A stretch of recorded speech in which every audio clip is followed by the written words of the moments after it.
अनजान डाकघर। कहानी अनोखा पत्र। एक छोटे से गांव में मीरा नाम की लड़की रहती थी।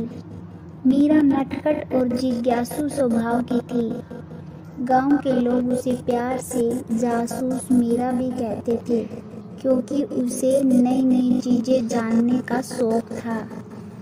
एक सुबह मीरा अपने आंगन में बैठकर किताब पढ़ रही थी।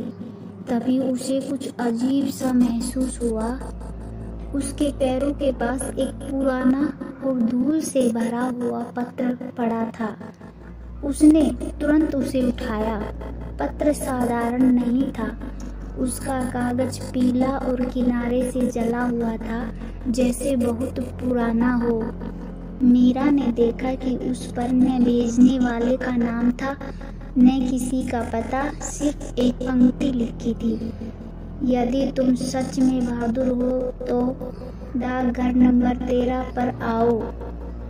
यह पढ़ते ही मीरा के मन में कई सवाल उमड़ने लगे। डाकघर नंबर 13। गांव में तो ऐसा कोई डाकघर है ही नहीं। उसे यह बात बड़ी अजीब लगी। उसने तुरंत अपने सबसे अच्छे दोस्त रोहन को बुलाया। रोहन, देखो ये पत्र कितना अजीब है, मीरा ने उत्सुकता से कहा। रोहन ने पत्र पढ़ा और हंसते हुए बोला, हाँ, ये जरूर किसी का मजाक होगा। हमारा गांव तो इतना छोटा है कि यहाँ 5 डाकघर भी नहीं है। 13 तो बहुत दूर की बात है। लेकिन मीरा को यह मजाक नहीं लग रहा था। मुझे नहीं लगता कि ये साधारण पत्र है।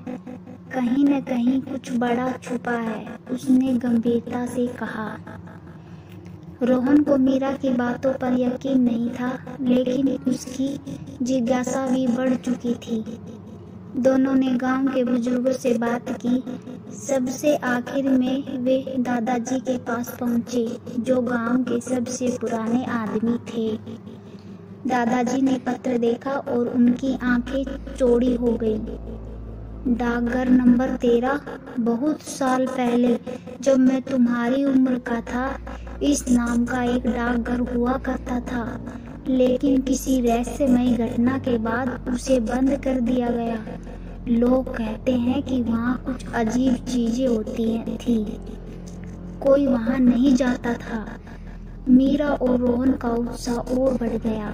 उन्होंने दादाजी से डाकघर का पता पूछा। दादाजी ने डरते हुए कहा, वो गांव के बाहरी इलाके में है, पुराने बरगद के पास। लेकिन बच्चों, वहां मत जाना, वो जगह ठीक नहीं है। दादाजी की चेतावनी के बावजूद मीरा और रोहन ने फैसला कर लिया। कल सुबह हम वहां चलेंगे, मीरा ने ठान लिया। रात को मीरा ने वह पत्र बार बार पढ़ा।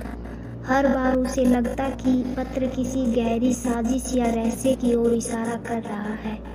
अगले दिन सूरज निकलने से पहले ही दोनों ने अपनी यात्रा शुरू कर दी। क्या डाकघर नंबर 13 में कुछ रहस्य है या सिर्फ एक मजाक है? अगले भाग में जारी रहेगा। आज की कहानी यही खत्म होती है। मुझे उम्मीद है कि आपको इस कहानी से कुछ नया सीखने को मिला होगा। आप बोलती कहानियाँ सुन रहे थे, जहाँ हम हर कहानी को जिंदा करते हैं अपने शब्दों से। अगर आपको ये कहानी पसंद आई तो इस वीडियो को लाइक करें और अपने विचार कमेंट में ज़रूर शेयर करें। हमारे चैनल को सब्सक्राइब करना मत भूलिए और बेल आइकन दबाना ना भूलें, ताकि आपको हर नई कहानी का नोटिफिकेशन तुरंत मिले। हम आपके सपोर्ट के बिना ये सफ़र तय नहीं कर सकते। आपके एक लाइक और कमेंट से हमें और अच्छी कहानियाँ लाने की प्रेरणा मिलती है। मिलते हैं अगली कहानी में। तब तक के लिए सुनाते रहिए और सुनते रहिए बोलती कहानियाँ।